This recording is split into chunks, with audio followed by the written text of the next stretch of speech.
Diet వల్ల pimples వచ్చే chances ఉంటాయా? లేకపోతే పిగ్మెంటేషన్ వచ్చే ఛాన్సెస్ ఉంటుందా అని? డెఫినెట్‌లీ అండి. When we have more dairy products కావచ్చు, లేకపోతే కార్బోహైడ్రేట్స్ ఆర్ ప్రాసెస్డ్ ఫుడ్స్ ఎక్కువ తీసుకుంటున్నప్పుడు ఆటోమేటికల్‌గా మనకి హార్మోనల్ ఇంబాలెన్స్ అనేది జరుగుతుంది. సో, ఈ హార్మోనల్ ఇంబాలెన్స్ అవుతున్నప్పుడు లైక్ యాక్నీ కాజ్ చేసే హార్మోన్స్ ఎక్కువగా అగ్రవేట్ అవుతూ ఉంటాయి. సో, ఆటోమేటికల్‌గా మనకి ఆయిల్ సెక్రీషన్స్ అనేది ఎక్కువగా ఉండటం వల్ల this reflects on your face as like a acne లాగా రిఫ్లెక్ట్ అవుతూ ఉంటుంది.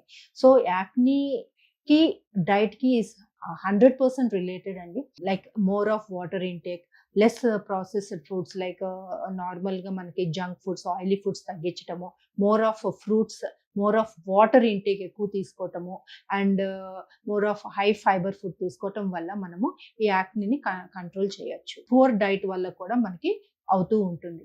So, healthy diet. సో, గట్‌ని డైజెషన్ ఇంప్రూవ్ చేసే foods like more of water, more of fruits, more of vegetables and more of high quality proteins తీసుకోవటం వల్ల మనకి pigmentation reduce చేసుకోవచ్చు. At the same time acne control చేసుకోవడానికి కొంచెం dairy products తక్కువ తీసుకోవటము ఆర్ ఆయిల్ సెక్రీషన్ ఎక్కువగా fatty foods and processed foods తక్కువ తీసుకోవటము వల్ల మనకి యాక్నీ కంట్రోల్ చేసుకోవచ్చు.